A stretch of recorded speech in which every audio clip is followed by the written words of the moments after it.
सालों से ईरान इन्हीं बॉर्डर्स के साथ दुनिया के नक्शे पर मौजूद है और शायद ही दुनिया की कोई सुपर पावर हो जिससे ईरान का टकराव ना हुआ हो, चाहे वो रोमन्स हों, अरब्स हों, मंगोल हों, तुर्क हों, रशियंस हों या फिर ब्रिटेन हो। हर एक सुपर पावर ने ईरान को फतह करने की कोशिश की है और इसकी एक बड़ी वजह तो ये थी कि ईरान दुनिया के क्रॉस रोड पर है। यही वो एक कंट्री है जो यूरोप, अफ्रीका और एशिया तीनों कॉन्टिनेंट्स को आपस में कनेक्ट करता है। आज का ईरान 7 कंट्रीज के साथ बॉर्डर शेयर करता है। ईस्टर्न साइड पर पाकिस्तान, अफगानिस्तान और तुर्कमानिस्तान के साथ और वेस्टर्न साइड पर इराक, तुर्की, आर्मेनिया और अजरबैजान के साथ। इसके अलावा ईरान को 3 समुद्रों की भी एक्सेस है। इसके नॉर्थ में कैस्पियन सी है और साउथ में पर्शियन गल्फ और गल्फ ऑफ ओमान। ईरान की सदर्न साइड पर ही दुनिया का सबसे इम्पोर्टेंट और खतरनाक पॉइंट भी है जिसे स्ट्रेट ऑफ हॉर्मुज कहते हैं। पूरी दुनिया की 20% ऑयल और गैस की सप्लाई इसी पॉइंट से गुजर कर आती है। स्ट्रेट ऑफ हॉर्मुज के पास ये 7 आइलैंड्स भी 1970 से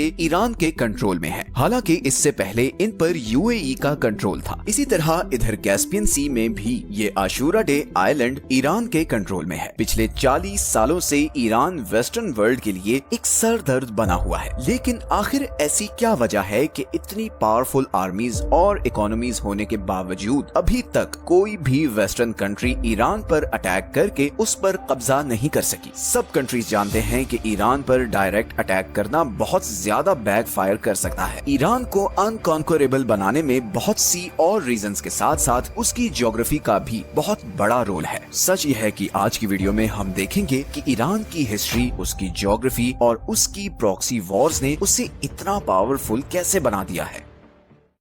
सबसे पहले हम ईरान की ज्योग्राफी को समझते हैं। ईरान की सदर्न और वेस्टर्न साइड पर ज़ैग्रोस माउंटेन रेंज है। ईरान की कोस्ट लाइन से लेकर इराक और ऊपर तुर्की तक फैली हुई ये माउंटेन रेंज ईरान को एक जबरदस्त नेचुरल प्रोटेक्शन देती है। ये सारा एरिया बहुत ही पथरीला है और इसे क्रॉस करना बहुत ज्यादा मुश्किल है। इन पहाड़ों का ईरान को इतना फायदा है कि 1980 में जब इराक ने ईरान पर अटैक किया तो उसका प्लान ये था कि एक तो वो यहाँ खुजिस्तान के ऑयल रिच सूबे पर कब्जा कर ले और फिर यहाँ से आगे ईरान के बाकी शहरों पर भी कब्जा करके ईरानियन रेवोल्यूशन को कुचल दे, क्योंकि सब अरब कंट्रीज डरे हुए थे कि ईरानियन रेवोल्यूशन के असरात बाकी अरब तक ना फैल जाएं। मगर इराकी आर्मीज 2 सालों में सिर्फ इधर खुजिस्तान तक ही पहुंच सकी। उन्होंने बहुत कोशिश की कि वो ज़ैग्रोस के पहाड़ों को क्रॉस करके ईरान पर कब्जा कर सके, मगर उन्हें कामयाबी नहीं मिली और फिर इवेंचुअली ईरान इराकी फोर्सेस को पीछे धकेलता हुआ इराक के अंदर तक घुस गया। मगर यहाँ पर ईरान को भी ये मसला आया कि जहाँ इराकी आर्मी को आसानी से उसके शहरों से सप्लाई मिल रही थी, वहीं ईरानी आर्मी को सप्लाई पहुँचाना बहुत मुश्किल हो गया, क्योंकि ईरान के सारे बड़े डिपो और शहर ज़ैग्रोस माउंटेन रेंज के दूसरी तरफ थे। यही वजह है कि 8 साल बाद ये वॉर बगैर किसी नतीजे के खत्म हो गई और दोनों कंट्रीज के बॉर्डर में 1 इंच भी चेंज नहीं आया। इसी तरह ईरान के नॉर्दर्न साइड पर कैस्पियन सी के साथ अल्बोर्ज माउंटेन रेंज है जो इसे नॉर्दर्न साइड से प्रोटेक्शन देती है। और ये पहाड़ सिर्फ ईरान को नेचुरल प्रोटेक्शन ही नहीं बल्कि बहुत से रिसोर्सेज भी देते हैं। ये दोनों mountain ranges uranium, silver, gold और जिंक से माला माल है। ईरान के पास दुनिया के सबसे बड़े जिंक के रिजर्व्स हैं। इसी तरह 20th सेंचुरी ने ईरान की इस ज्योग्राफी को 4 चांद लगाए जब यहाँ पर्शियन गल्फ के पास ऑयल और गैस के बहुत बड़े रिजर्व्स डिस्कवर हुए। आज की डेट में पूरी दुनिया के 10% ऑयल और 15% नेचुरल गैस के रिजर्व्स ईरान के पास हैं। ईरान को एक और चीज जो प्रोटेक्शन देती है वो 2500 किलोमीटर लंबी ये कोस्ट लाइन है जो 2 समुद्रों के सबसे बड़ा सी पोर्ट, दुनिया के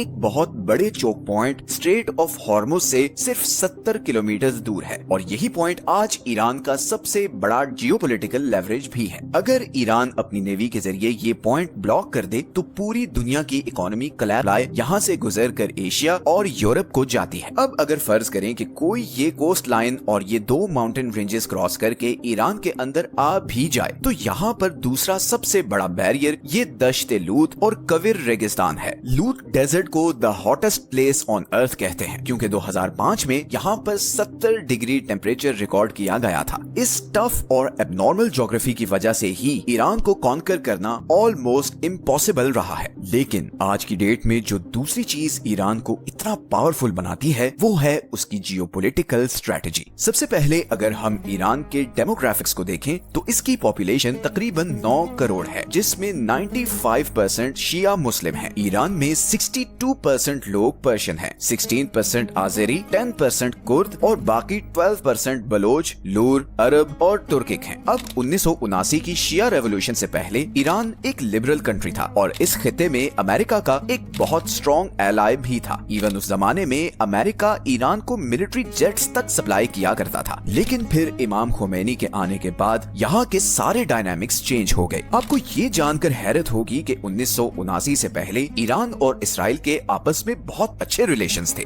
इनफैक्ट ईरान 1948 में इसराइल को एक्सेप्ट करने वाला दूसरा सबसे बड़ा मुस्लिम मेजॉरिटी कंट्री था। लेकिन इमाम खोमेनी ने आते ही पैलेस्टीनियंस की सपोर्ट में आवाज उठाई और ऐलान किया कि अब से इसराइल ईरान का नंबर 1 एनिमी है। तेहरान ने इसराइल के साथ सारे डिप्लोमेटिक टाइज खत्म कर दिए। इसराइल जाने वाली सारी फ्लाइट्स कैंसिल कर दी गईं और तेहरान में मौजूद इसराइली एम्बेसी को पैलेस्टीनियन एम्बेसी में कन्वर्ट कर दिया गया। इसका सबसे पहला नतीजा तो ये हुआ कि इसराइल के साथ साथ ईरान के अमेरिका के साथ भी ताल्लुकात खराब होना शुरू हो गए। लेकिन ताल्लुकात की ये खराबी सिर्फ इसराइल और अमेरिका तक ही नहीं रही, बल्कि ईरान के गिर्द मौजूद सारी अरब स्टेट्स भी शिया रेवोल्यूशन के बाद अलर्ट हो चुकी थी। वो सब इस बात से खौफजदा थे कि कहीं ईरान की आइडियोलॉजी इधर अरब स्टेट्स तक ना पहुंच जाए और इसके नतीजे में उनकी किंगडम्स को अच्छा खासा नुकसान पहुंच सकता है। बिकॉज इन सब अरब स्टेट्स में बादशाहत थी। 1980 में इन्हीं सब अरब स्टेट्स ने मिलकर सद्दाम हुसैन को ईरान पर अटैक करने के लिए बैक किया था। यहीं पर ईरान को भी समझ आ गई कि अगर उसने सरवाइव करना है तो उसे अपनी आइडियोलॉजी को बाहर दूसरे कंट्रीज तक पहुंचाना होगा, क्योंकि उसके और उसके सबसे बड़े दुश्मन इसराइल के बीच ये सारे अरब कंट्रीज हैं जो उसके सख्त खिलाफ हैं। इसीलिए उसे कुछ ऐसा करना होगा कि इसराइल से दूर होने के बावजूद वो उसको थ्रेट कर सके। और यहीं पर ईरान ने ऐसे सारे ग्रुप्स को सपोर्ट करना शुरू किया जो एंटी इसराइल या एंटी ज़ायनिस्ट्स थे, जैसे कि पैलेस्टाइन में हमास, लेबनान में हिजबुल्लाह, सीरिया में फातिमियून ब्रिगेड, इराक में अल बदर और यमन में हौसी। इस सारे नेटवर्क को द एक्सिस ऑफ रेजिस्टेंस कहा जाता है और इसी नेटवर्क के जरिए ईरान इसराइल और इवन अरब कंट्रीज पर भी प्रेशर रखता है कि वो ईरान के खिलाफ कोई भी कदम उठाने से पहले 1000 बार सोचें। इसीलिए जब इसराइल ने गजा पर बम्बार्डमेंट शुरू की तो इधर लेबनान से हिजबुल्लाह ने इसराइल पर मिसाइल फायर किए और यहाँ यमनी हौसियों ने रेड सी से गुजरने वाले इसराइली और अमेरिकन शिप्स को ड्रोन से टारगेट करना शुरू कर दिया। ईरान की इसी प्रॉक्सी वॉरफेयर स्ट्रेटजी ने उसे काफी डेंजरस बना दिया है। अब वॉरफेयर स्ट्रेटजी की बात हो ही रही है तो ईरान की ड्रोन टेक्नोलॉजी का जिक्र करना बहुत जरूरी है। जनवरी 2024 में जब हौसियों की तरफ से यहाँ से गुजरने वाले कंटेनर्स पर लगातार ड्रोन अटैक्स किए जा रहे थे, तब फ्रांस ने यमन के शाहिद ड्रोन को गिराने के लिए $1 मिलियन वाला Aster 15 surface to air missile use किया, जबकि यमनी ड्रोन की कॉस्ट सिर्फ $20,000 थी। यमनी हौसियों को ये सारे ड्रोन्स ईरान सप्लाई कर रहा है और इन ड्रोन्स की इतनी धूम मची है कि रशिया यूक्रेन के खिलाफ भी इन्हीं ईरानी ड्रोन्स को इस्तेमाल कर रहा है। अमेरिकन सेंट्रल कमांड की 2022 की रिपोर्ट के मुताबिक ईरान के पास पूरे मिडिल ईस्ट में सबसे ज्यादा और मॉडर्न बैलिस्टिक मिसाइल हैं। ईरान के सारे मिसाइल्स 2000 किलोमीटर तक अपने टारगेट को हिट कर सकते हैं। तो इन अ नटशेल अगर हम ईरान की ज्योग्राफी, उसकी प्रॉक्सी स्ट्रेटजी और ड्रोन टेक्नोलॉजी को देखें तो इसके बावजूद कि ईरान पर वेस्टर्न दुनिया की सैंक्शंस हैं और उसकी इकोनॉमी ऑफिशियल ग्राउंड्स पर बहुत छोटी है, ईरान एक ऐसे कंट्री के तौर पर सामने आता है जिसके पोटेंशियल के बारे में बहुत सी अनसर्टेनिटीज हैं, चाहे वो उसका न्यूक्लियर प्रोग्राम हो, प्रॉक्सी नेटवर्क्स की फंडिंग हो या मिसाइल टेक्नोलॉजी। ईरान के बारे में बहुत से ग्रे एरियाज हैं जिनकी वजह से वेस्टर्न कंट्रीज उस पर डायरेक्ट अटैक करने से कतराते हैं। अगर हम सिर्फ यही एक पॉइंट को देखें कि दुनिया के 2 choke points strait of Hormuz और बाब अल मंदेब ईरान की टारगेट रेंज में हैं, तो यही चीज उसे बहुत पावरफुल लेवरेज दे देती है। और अब तो रशिया और चाइना भी अनऑफिशियली ईरान को बैक कर रहे हैं। अभी हाल ही में जब हमास के लीडर इस्माइल हुनिये को ईरान में असैसिनेट किया गया तो बहुत सी ऐसी अनकन्फर्म रिपोर्ट्स भी सामने आई कि रशियन इंटेलिजेंस और मिलिट्री जनरल्स ईरानी ऑफिशियल से मिले हैं और उन्हें यकीन दिलाया है कि अगर वो इसराइल के खिलाफ रिटेलिएट करते हैं तो वो ईरान का भरपूर साथ देंगे। फिलहाल तो इस्माइल हुनिये के कत्ल के बाद ईरान की इंटरनल सिक्योरिटी पर बहुत से सवालात सवालात उठ रहे हैं और बज़ाहिर ऐसा लग रहा है जैसे इंटरनली कुछ गड़बड़ भी है। ईरान इस पर कब और कैसे रिटेलिएट करेगा और क्या ईरान इसराइल और अमेरिका का जवाबी वार सहने की सलाहियत रखता है, ये तो आने वाला वक्त ही बताएगा। ये हैं वो सारे सोर्सेज जहां से हमने इस वीडियो के लिए कंसल्ट किया है। मिलते हैं नेक्स्ट वीडियो में एक और इंटरेस्टिंग टॉपिक के साथ। अपना ख्याल रखें। अल्लाह हाफिज।